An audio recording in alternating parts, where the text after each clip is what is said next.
Here's a question for you. How open are you to feedback?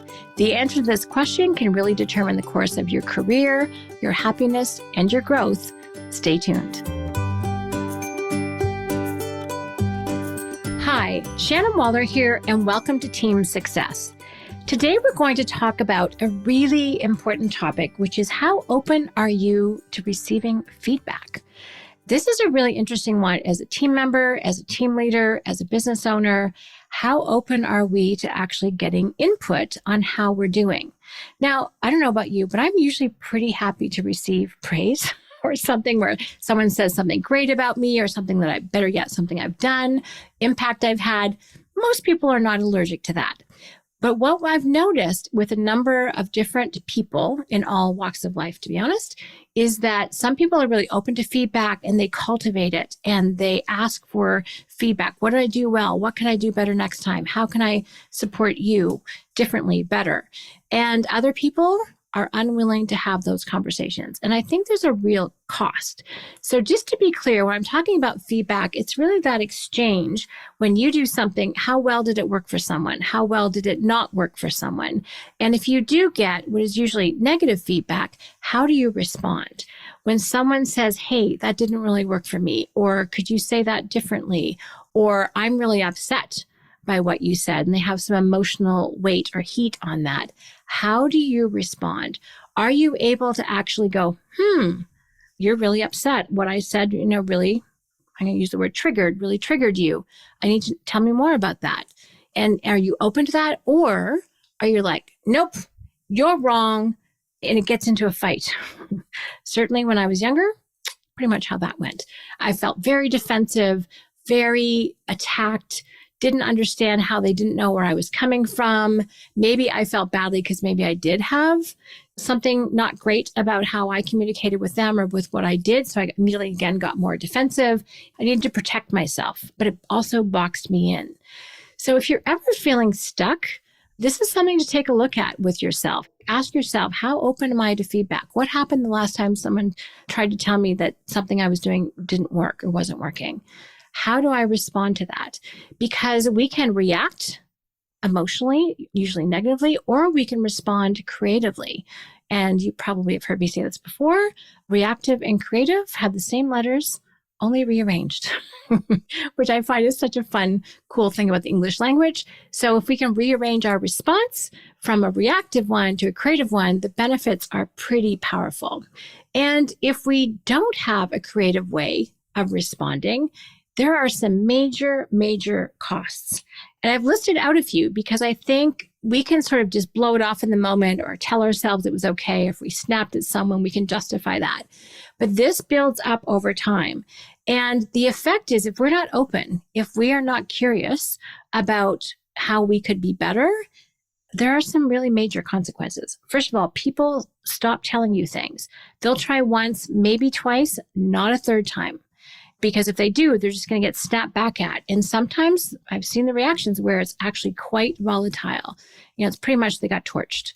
And no one in their right mind willingly goes into that situation again. They kind of write you off as someone that they can have an equal exchange with. They don't see you as someone trustworthy with whom they can share their thoughts, their feelings, unless they're making you look like a rock star. So you lose a lot of trust. You lose support. As I said, people give up on you. And that means that you lose opportunities. No one's going to share their new fragile idea with you because if you don't like it, it's gone. You've torched it. They're not going to bring any concerns or considerations or things they're not 100% certain of to you. Brand new ideas are going to go to a more receptive audience or just stuff them. So you lose opportunities for connection, for relationship, for innovation, for greater connection, for really being able to have a deep, meaningful connection with someone else. That just goes by the wayside if you are not open, if you are not being a little bit transparent and saying, okay, this is me. I know it works for me, but is it working for you? And being open to that feedback is so, so critical. Otherwise, people stop talking to you. They just stop telling you things because it's not worth it. And even if you do have good contributions to make, because they feel such a lack of relationship, they stop taking you seriously. I think all of us step into this realm at different points in our life. When I have been much more what's the word? Antagonistic, defensive, not necessarily in a good space, and just have no capacity to take in what I would perceive as being negative feedback. It's been one of the most constrained, boxed in, unhappy, lack of progress parts of my life. Not fun. Now, I'm really fortunate that I have some very long-term loving people around me who were say, Shannon, we love you, and this is not working. And they were just persistent and brave. They had courage. And I was able to make some course corrections. But it took a bit. Someone has to kind of get in my face. I'm that kind of a person before I am willing to, take the feedback. Let me share one. Let me share one example. This is from a long time ago. I was less than 20. I was probably 19. And I was away at a summer kind of event course. And I was working long hours, 5 days a week in this beautiful kind of resort type area near Poughkeepsie, New York. It was gorgeous, green mountains. But I worked in the office. And if you know me at all, that's not where I should have been doing administrative work. Anyway, what was happening is this woman that I was working for, whose job was to train me. I was like a summer intern. I was new. And she would try to tell me things. I'd be like, I know. I had that sort of cocky teenager thing going. And she'd be like, I know. And then she sat me down one day and she goes, Shannon, I need to tell you something. Every time I try to train you or tell you something about their job, what you tell me is, I know. Every time you do that, I feel like you're spitting on me. And I was taken aback, appalled, and I stopped immediately. It was so powerful. I didn't really know I was being quite so obnoxious, but I can completely see how I was. But that one moment where she cared enough to sit me down, she didn't write me off. She didn't just go, oh, she's a pain in the butt. She'll be gone in 2 months. No, she sat me down and gave me one of the most important life lessons I've ever had.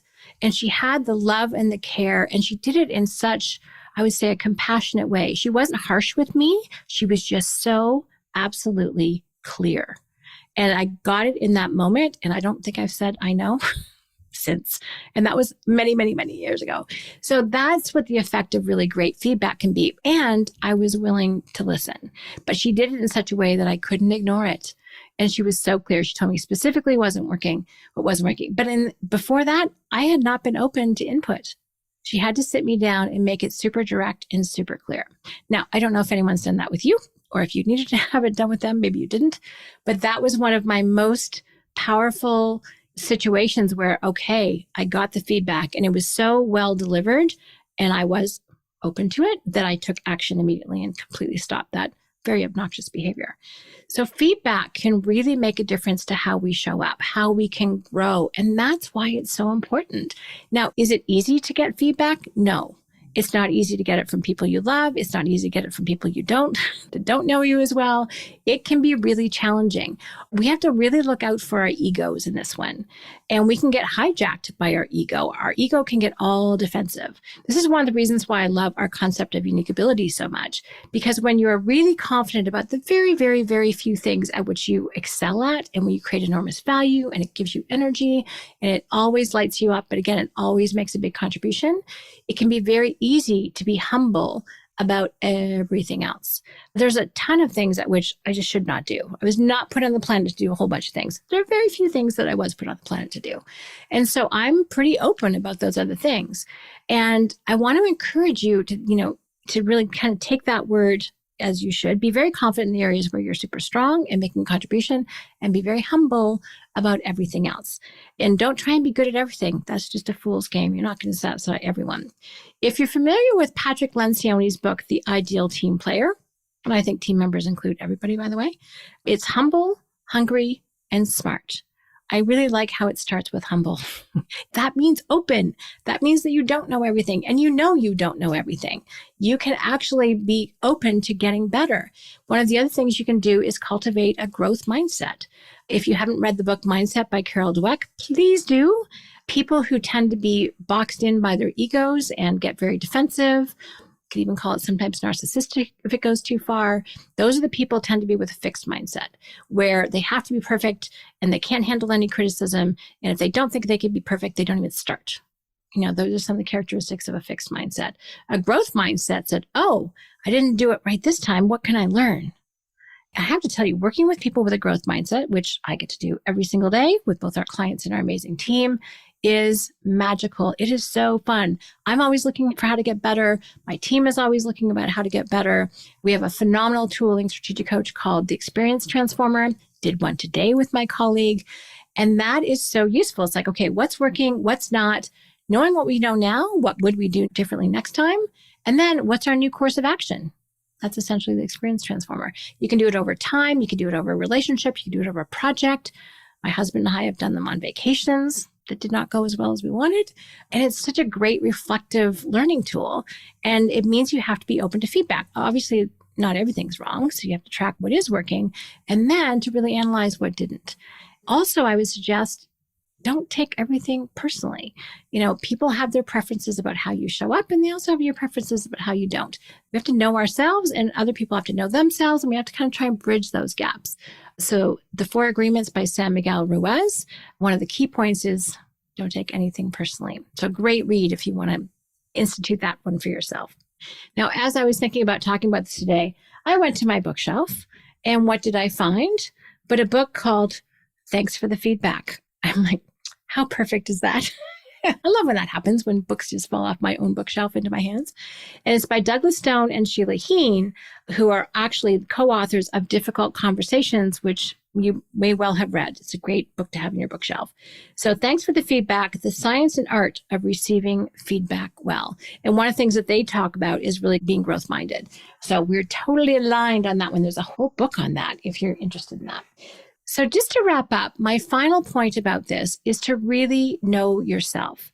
As strategic coach, we love using tools like the Kolbe profile. Go to kolbe.com. Clifton Strengths is fabulous. And we've also been using a newer profile to us called the Print profile. It's called the Why of You.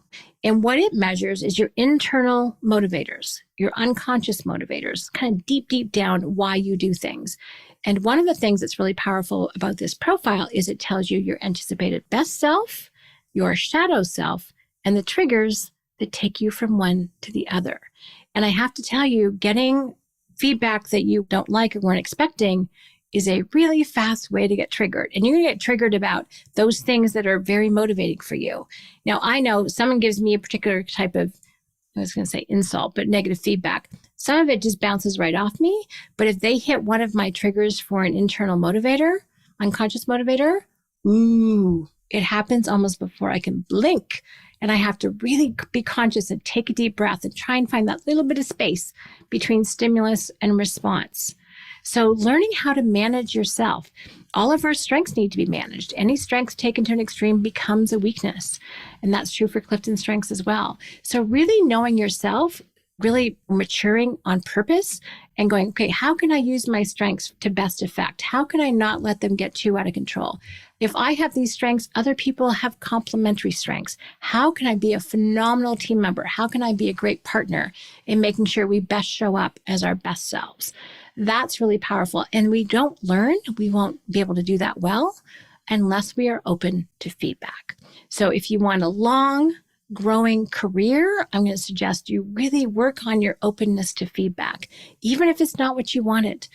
Get curious, be interested, keep your attention out on the other person. Don't flip it back to how you're feeling. Go, oh, wow, I had no idea I showed up like that. Tell me more about that. I'm really curious. Now, it takes some body parts to be able to do that well, but I have to say you will learn so much.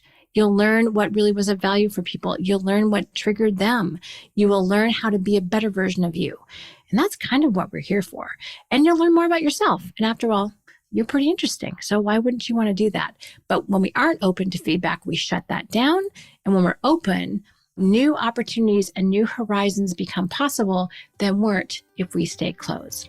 So this was your little reminder to ask yourself, how open are you to feedback? Obviously, you want to be constructive, not critical, but really use this as a growth tool to make yourself better, to keep growing, to keep making progress, and again, keeping the best version of you.